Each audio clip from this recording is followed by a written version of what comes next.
Have you ever wondered what happens when a promise from God seems to, well, fail? Today, we're diving into a really fascinating theological argument that tackles that exact question, giving a whole new spin to a foundational promise in Genesis. It's a perspective that turns what looks like a failure into a much, much higher victory. So, right off the bat, the whole idea we're digging into today is built on this one massive, non-negotiable point. The thinking is that the very identity of God is completely tied to the integrity of his word. This really sets the stage for everything that follows. God's promises are, by definition, unbreakable. Okay, so let's really unpack that foundational idea. This perspective argues that God's most defining characteristic isn't his limitless power or his infinite knowledge. Nope. It's something even more fundamental, his total inability to lie. In this idea, it completely reframes how you think about divine communication. From this viewpoint, a promise from God isn't just a casual statement. It's more like a binding contract. He's essentially put his entire reputation, his very name on the line. He has to watch over his word to make sure it happens, no matter what.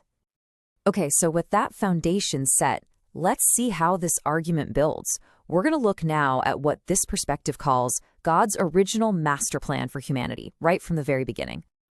Now, this is a really crucial distinction. According to this view, that famous verse, be fruitful, multiply, fill the earth, and subdue it, wasn't just a description of what had been created. It was actually a declaration of intent. It was a list of promises for what humanity was destined to do. So there they are. These were the key functions, the original job description for humanity, if you will. Physical expansion, control, and having authority over the entire planet. This was the unbreakable promise. Which, of course, brings up the big, obvious question. If this was the unbreakable promise from a God who literally cannot lie, then why doesn't our world look like that? And here's the central conflict in this story. The argument is that when Adam fell, humanity lost its dominion, lost the power to subdue the earth.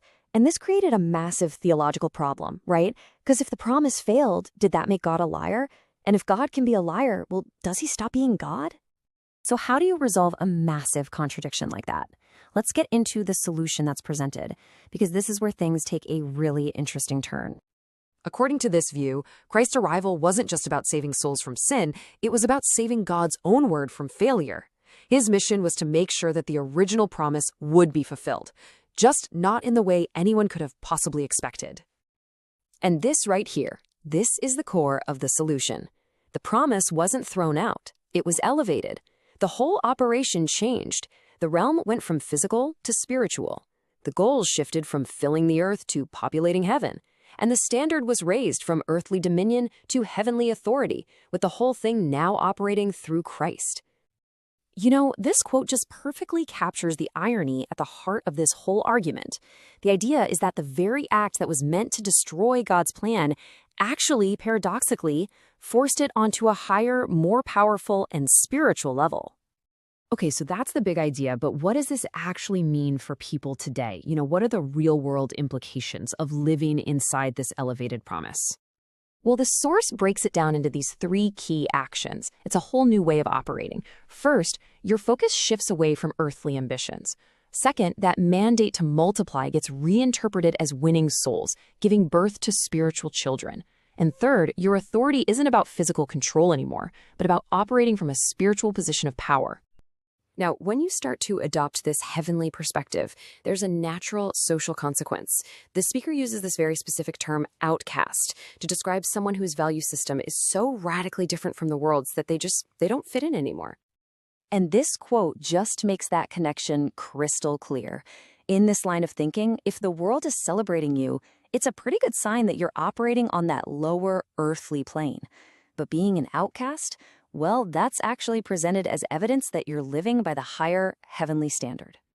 So the ultimate takeaway here is a fundamental, radical shift in perspective. When you're operating from this higher altitude, as the source calls it, things like wealth, status, and all those worldly ambitions, they just lose their grip on you. They become secondary to the real mission. And all of this leads us to the final, actionable idea presented in the source. It's a direct invitation to embrace this completely new way of seeing and being. The speaker uses this really powerful metaphor of Abraham to illustrate the whole concept. When the scripture says Abraham lifted up his eyes to see the promised land, it wasn't just a physical act of looking around.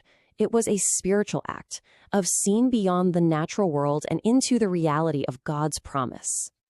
And so that leaves us with this final, really thought-provoking question. It's a call to shift our own vision, to look beyond the immediate, the material. According to this interpretation, it's only from that elevated vantage point that we can begin to understand the true scope of the promise and our real place within it.